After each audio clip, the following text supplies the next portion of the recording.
बहराइच हिंसा की आग में जला, दो पक्ष आपस में टकराए, नुकसान हुआ, मौत हुई, लोग घायल हुए। और अब बहराइच उस दौर में है जब अवैध बनी दुकानें और मकानों पर लोक निर्माण विभाग का नोटिस लग गया है और नोटिस में कह दिया गया है कि 3 दिन के भीतर आप अपने निर्माण को खाली करें, ध्वस्त करें, अन्यथा बुलडोज़र कार्रवाई होगी।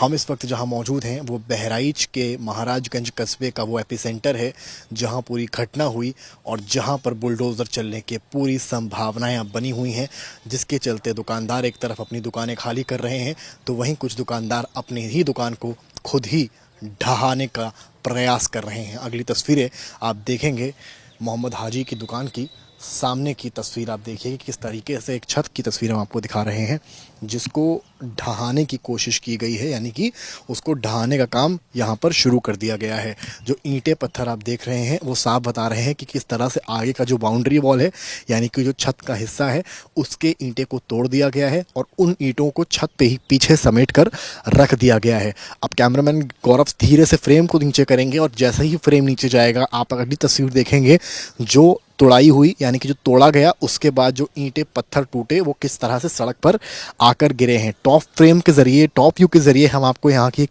तस्वीर समझाना चाह रहे हैं कि अब बाउंड्रीज आप देखिए। यहाँ पर उस मकान के बगल में चलते हैं और फिर उसके बगल में एक और मकान में चलते हैं और सामने आपको 2 दुकानें दिख रही हैं जिनके टीन शेड गिरे हुए हैं।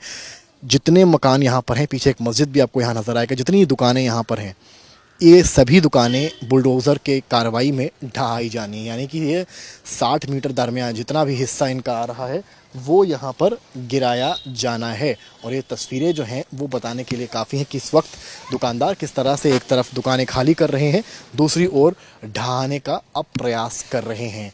आप मानिए कि ये पूरा मोहल्ला है जहाँ से पूरी शोभा यात्रा निकली, पूरा माहौल हुआ, उसको लेकर आप देखिए तमाम यहाँ पर झंडे भी लगाए गए थे जिस वक्त शोभा यात्रा निकली। उन झंडों की भी आप तस्वीर, पूरे मोहल्ले की तस्वीर आपको हम दिखा रहे हैं।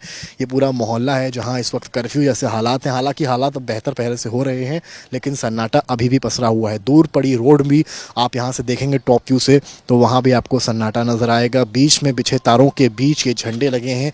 ये झंडे ही नहीं बल्कि तैयारी थी दुर्गा माँ के शोभा यात्रा की, विसर्जन के लिए मूर्ति जा रही थी जिस वक्त ये पूरा बवाल उठा। और अब बवाल इस कदर हो गया कि इस मोहल्ले में बुलडोज़र आने की सुगबुगाहट हो गई है। नोटिस के बात के अलावा अगर आप यहाँ से दूसरी भी तस्वीर देखेंगे तो वो भी बहुत दिलचस्प है। PWD ने लाल निशान बनाए थे लगभग 1 साल पहले और कार्रवाई अब हो रही है। नोटिस अब कल शाम को लगाया गया है। क्यों लगाया गया है? क्योंकि बहराइच हिंसा का मुख्य आरोपी अब्दुल हमीद यहीं पर रहता है। जिस मकान की छत पर हम इस वक्त मौजूद हैं उससे एक छत छोड़कर बगल वाली छत पर आप देखेंगे तो यही वो मकान है। सीढ़ी के उस पार अब्दुल हमीद का जो मुख्य आरोपी बहराइच की हिंसा का है और पूरा घटनाक्रम इसी मकान में हुआ।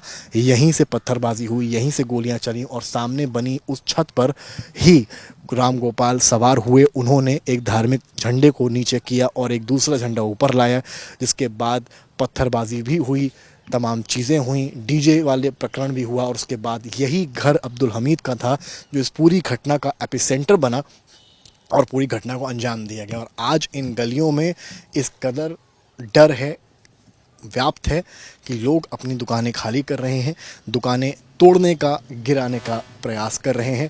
ईंटें पत्थर यहाँ जो लगे हैं वो ये बता रहे हैं कि किस कदर का माहौल इस वक्त शहर बहराइच में है, जिसके चलते अब महाराजगंज में बुलडोज़र आना लगभग तय माना जा रहा है। कुछ लोग ऐसे भी हैं जो बुलडोज़र कार्रवाई से बचने के लिए अभी से अपनी दुकानें तोड़ रहे हैं, जिससे बुलडोज़र चले तो उनका नुकसान उतना ना हो और जो भरपाई पैसे की होती है, जो राजस्व में जाती है, वो भी ना देनी पड़े। कैमरामैन गौरव के साथ समाज श्रीवास्तव, बहराइच आज तक।